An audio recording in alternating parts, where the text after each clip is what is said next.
You sign up for one free trial, then another, then another. Before long, you're carrying 10, maybe 12 subscriptions you barely think about. One family tracked every recurring charge. $2,600 a month. Your car wants $18 just to heat the seats you already paid for. Everything you own is quietly becoming something you rent. And none of this happened by accident. Picture the feeling of owning something outright. A DVD in its shrink wrap. A box copy of Photoshop, heavy in your hands. You would walk into a store, hand over cash, and leave with the product. No strings, no fine print, no monthly bills sneaking up on you. That was the deal. The movie, the music, the software, they were yours, period. If you wanted to watch your favorite film, you reached for the disc. If you needed to edit a photo, you popped the CD into your computer. Nothing could disappear overnight because you missed a payment. There was a sense of finality at the cash register, a clear border between what you owned and what you did not. Even the receipts told the story. One payment, one product, one moment of decision. And if you wanted to share an album or lend a game, you just handed it to a friend. No logins, no passwords, no expiration dates. Ownership was simple. But that's not where things changed. The first cracks in the old model came from places few expected, the early days of online access. In the 1980s and the 90s, CompuServe and AOL weren't just selling a product, they were selling a connection to something bigger. But every hour, online meant another charge. That got expensive, fast. So CompuServe switched to a flat fee of $24.95 a month. AOL followed with $19.95 a month, promising unlimited hours for one steady fee. Suddenly, the internet wasn't just a curiosity, it became a habit, one you paid for every month, almost without thinking. But this wasn't just about consumers. Tech vendors found something they'd been chasing for years: predictable income. In the business world, software companies had already started charging annual maintenance fees for updates and support. By the early 90s, those fees made up over 90% of what big companies spent on software. IT buyers grumbled, but the math was clear. Vendors got reliable revenue, and buyers avoided big, unpredictable costs. It was a practical fix, but here is the part no one talks about. These recurring charges planted the seeds for a much bigger shift, one where paying once would soon feel like a relic.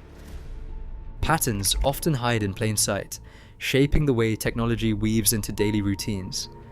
The story so far has uncovered only the first layers, traces of influence, hints of something larger at work. Each new discovery reveals how digital habits are rarely accidental. Instead, they're guided by unseen hands, subtle cues, and choices made long before anyone logs in. This is not just about algorithms or data points, but about the people behind the screens, designers, engineers, and strategists whose decisions ripple outward, touching millions without a sound. Their motivations aren't always obvious, and the consequences can be felt in ways both immediate and lasting. As the pace of change accelerates, the stakes grow higher. What happens next isn't just a matter of curiosity, it's a turning point that will define how society interacts, learns, and even thinks. The next chapter isn't just more of the same, it's the moment when hidden forces step into the light, and the true scale of their impact becomes impossible to ignore. Salesforce launched in 1999 with a promise that sounded almost radical.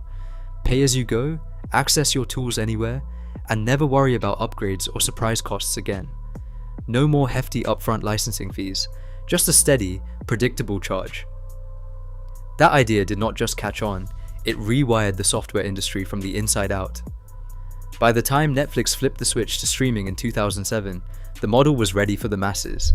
One flat monthly payment, endless entertainment, no late fees, no returns, no ownership headaches. Spotify followed in 2008, delivering music on tap, every song just a click away. The pattern was no accident.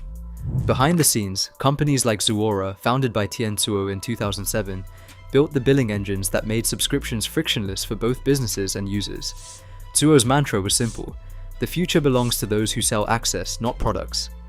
CEOs took notice. Suddenly, every boardroom wanted the stability of monthly recurring revenue. Investors loved it too. Predictable income meant higher valuations, faster growth, and fewer sleepless nights. Then came Adobe in 2013. The company stopped selling boxed software and moved its entire creative suite to a subscription for $52.99 a month. For designers and photographers, the old days of one-time purchases vanished overnight. The gamble paid off. Within 2 years, Adobe's recurring revenue soared past $1 billion a quarter. The message was clear: this was not a passing trend. It was a point of no return. And this is where everything accelerated. Subscription logic spread beyond software and streaming, reshaping expectations for every digital experience. What started as a business strategy became the new default, one that would soon touch every corner of daily life. A driver settles into a brand new BMW, feeling the chill of a winter morning. The heated seats are installed, wired, ready, but warmth comes at a price, $18 a month, or nothing at all. The hardware is there, but access depends on a subscription. Another line on the monthly statement, another password to remember. It's not just cars. Across the country, the average adult juggles 10 to 12 active subscriptions: streaming, music, productivity, security, fitness, and now even vehicle features. Each service feels small on its own. Together, they become a tidal wave of charges.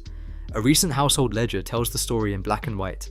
4 adults, 2 kids, dozens of recurring fees. Netflix, Disney Plus, and Hulu together cost $45. Spotify family, $16. Adobe Creative Cloud and Microsoft 365 together are $74. Peloton and Apple Fitness Plus, $32.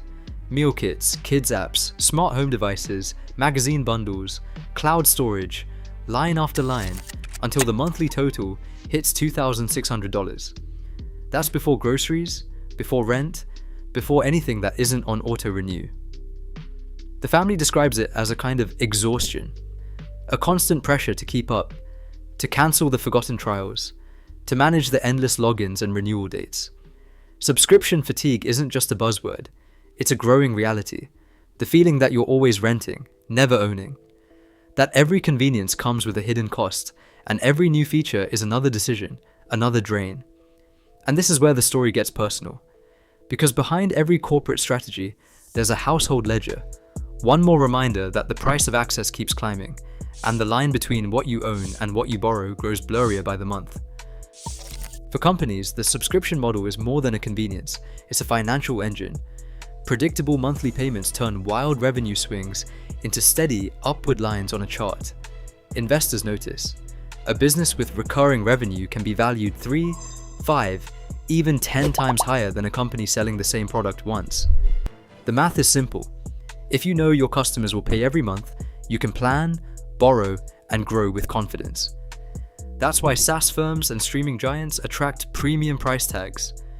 Wall Street pays extra for certainty.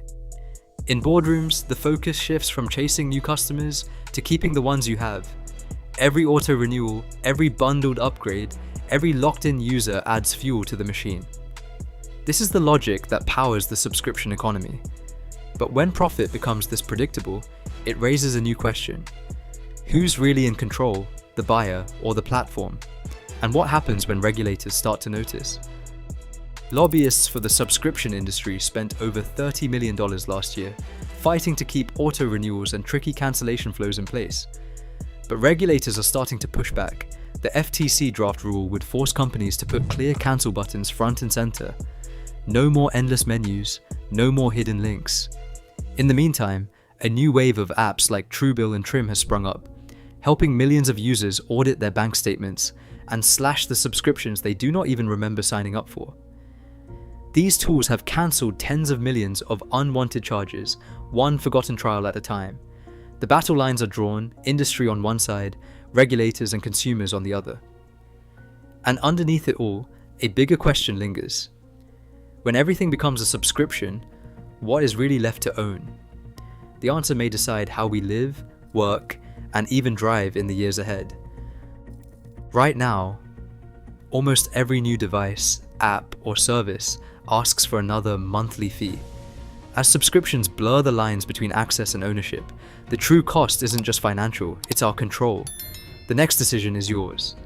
Want more stories like this? Hit subscribe and keep watching.